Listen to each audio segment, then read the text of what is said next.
அன்பார்ந்த மாணவர்களே, இதுவரைக்கும் நம்ம என்ன பார்த்தோம் அப்படின்னு சொன்னா ரிலேஷனை பற்றி டீட்டெயில்டாக நம்ம படித்தோம் இல்லையா? ஸோ இனி வர எபிசோட்ஸில் வீடியோஸில் நம்ம என்ன படிக்க போகிறோம்னா ஃபங்க்ஷன்ஸ் பற்றி படிக்க போகிறோம்.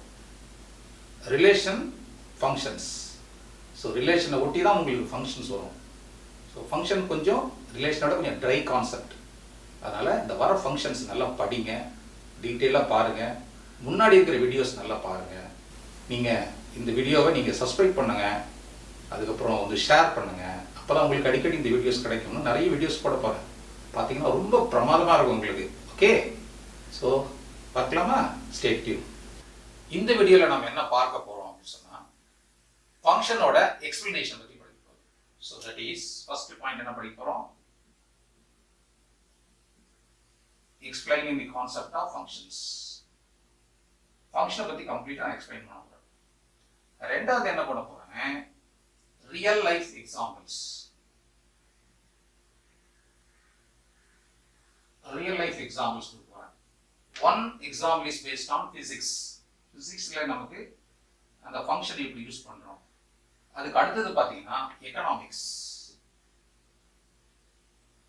எப்படி யூஸ் பண்ண போகிறோம் அப்படிங்கிறத சொல்ல போகிறேன். மூணாவது என்ன சொல்ல போகிறேன்? General definition of function.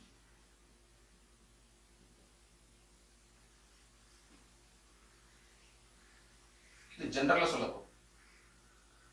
So இதெல்லாம் வந்து particular examples. Now we are going to give the general definition of functions.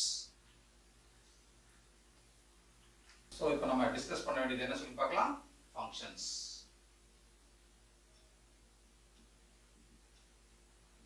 function என்ன அப்படிங்கிறது பார்க்கணும். ஃபங்க்ஷன்ங்கிறது பாத்தீங்கன்னா it's a special type of relation. ஃபங்க்ஷன்ங்கிறது ரிலேஷன்லயே ஒரு special type of relation. So function is a special type of relation. So ரிலேஷனோட special type தான் நம்ம எடுத்து என்ன சொல்றோம்? ஃபங்க்ஷன்ஸ் சொல்றோம். இதுக்கு ஒரு நான் எக்ஸாம்பிள் கொடுக்குறேன், அப்போ உங்களுக்கு நல்லா புரியும். அதாவது எம்ப்ளாயிஸ் எடுத்துக்கிறோம்.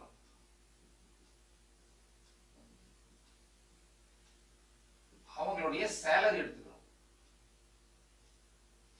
ஸோ எம்ப்ளாயிஸ்ங்கிறது ஒரு செட் ஆகும், அவங்களுடைய சேலரிஸ் ஒரு செட் ஆகும். நம்ம எடுத்துக்கிறோம் ரெண்டு செட்டு.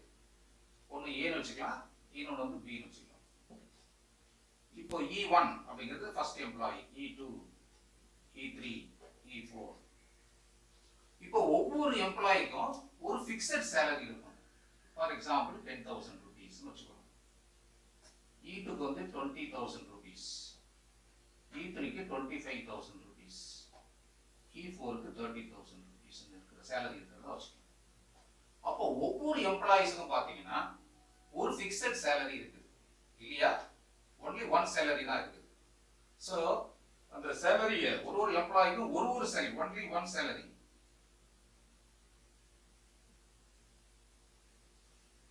ஒரு ஃபிக்ஸட் நம்பரோட தான் நம்ம அதை ஃபிக்ஸ் பண்ணணும். அதுதான் பேர் வந்து ஃபங்க்ஷன்ஸ். கிளியரா புரிஞ்சுதா? ஒரு எம்ப்ளாய்க்கும் ஒரு பர்டிகுலர் சேலரி தான் இருக்கும். ஸோ அதுதான் நம்ம என்ன சொல்றோம்? ஃபங்க்ஷன்ஸ். இப்போ வந்து ரியல் லைஃப் சிச்சுவேஷனுக்கு சில எக்ஸாம்பிள்ஸ் கொடுக்க போறேன். நம்ம அன்றாட வாழ்க்கையில இந்த ஃபங்க்ஷன்ஸ்லாம் எப்படி வந்து ரிலேட் ஆகுது அப்படிங்கிறதுக்கான ஒரு எக்ஸாம்பிள் கொடுப்பேன். ஸோ ஃபர்ஸ்ட் எக்ஸாம்பிள் என்ன செய்ய போறேன் அப்படின்னு பார்த்தீங்கன்னா, ஒரு செட் எடுத்துக்கிறேன். இது வந்து ஒரு கிளாஸ். அதுல 1 2 3 4 4 ஸ்டூடெண்ட்ஸ் இருக்கிறதா வச்சுப்போம். இது உங்களுடைய டேட் ஆஃப் பர்த். ஸோ ஒவ்வொரு ஸ்டூடெண்ட்டுக்கும் ஒரு பர்டிகுலர் டேட் ஆஃப் பர்த் இருக்கும். ரெண்டாவது ஸ்டூடெண்ட்ஸுக்கு பிங்கிற டேட் ஆஃப் பர்த் இருக்கும். So one related to one particular date of birth. ரெண்டாவது மாணவனுக்கு வேற ஒரு டேட் ஆஃப் பர்த் இருக்கலாம், மூணாவது மாணவனுக்கு வேற ஒரு டேட் ஆஃப் பர்த் இருக்கலாம், நாலாவது மாணவனுக்கு ஒரு டேட் ஆஃப் பர்த் இருக்கலாம். ஸோ ஒவ்வொரு மாணவனுக்கும் அவனுடைய டேட் ஆஃப் பர்த்தை நம்ம கனெக்ட் பண்ணோம்னா யூனிக்காக இருக்கணும். ஸோ ஒரே ஸ்டூடெண்ட்ஸுக்கு ரெண்டு டேட் ஆஃப் பர்த் இருக்க முடியாது, ஒரே ஒரு டேட் ஆஃப் பர்த் தான் இருக்கும். அந்த ஸ்டூடெண்ட்டுக்கு அவனோட டேட் ஆஃப் பர்த் அதுதான் இருக்கும். ஸோ இப்படி நம்ம ரிலேட் பண்ணலாம் நம்மளுடைய கிளாஸ் ரூம் சிச்சுவேஷன்ஸில். ஓகேவா? இப்போ நம்ம ரெண்டாவது எக்ஸாம்பிள் போகலாம். ஓகேவா? So example 2.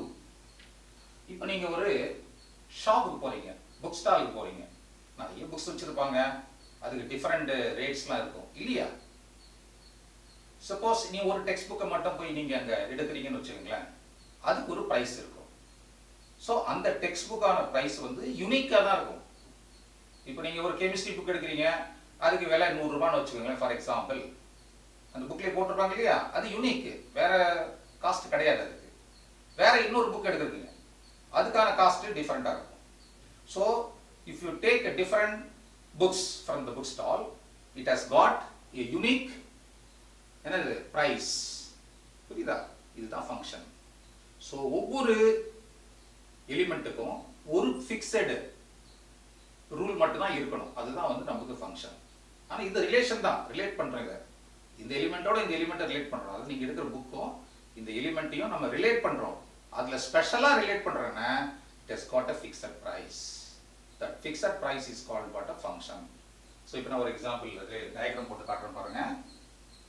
இது வந்து books B1, B2, B3.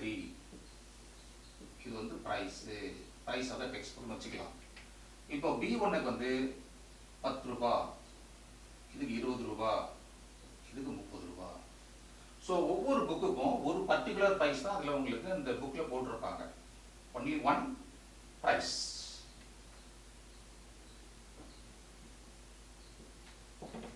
So book 1க்கு வந்து 10 ரூபா, புக் 2க்கு வந்து 20 ரூபா, புக் 3க்கு வந்து 30 ரூபான்னு இருக்கும்.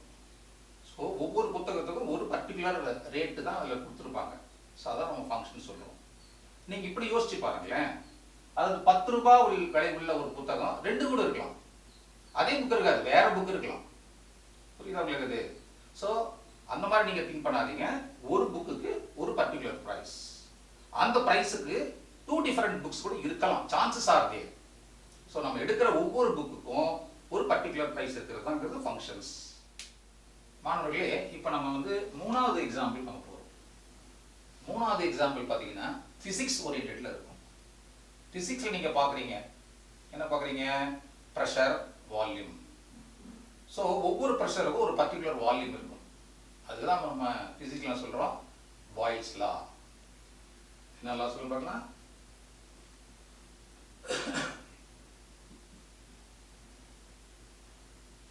Boyle's law in physics.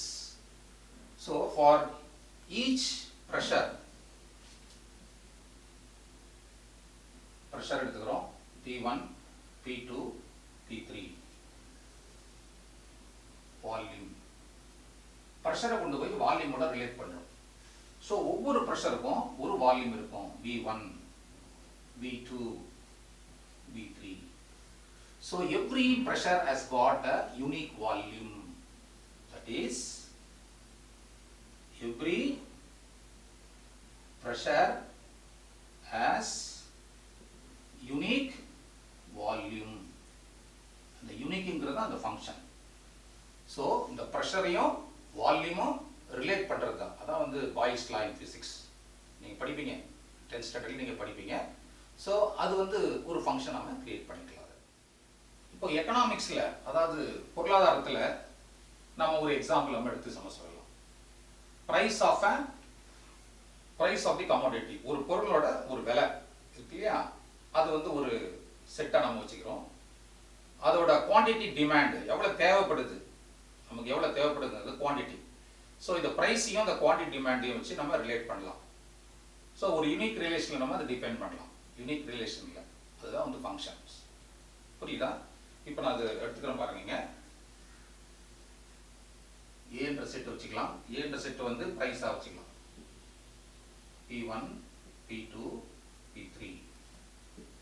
இந்த Pங்கிற செட் வந்து quantity demand.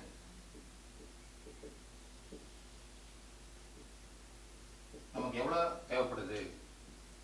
Q1, Q2, Q3. P1க்கு ஒரு Q1, இந்த ப்ரைஸ் 2க்கு வந்து வருது, ப்ரைஸ் 3க்கு வந்து Q3. அப்படி நம்ம ரிலேட் பண்ணலாம்.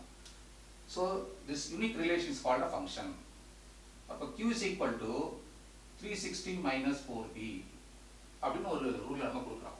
அதாவது ஒவ்வொரு ப்ரைஸுக்கும் ஒரு குவான்டிட்டி இருக்குது, குவான்டிட்டி டிமாண்ட் இருக்குது.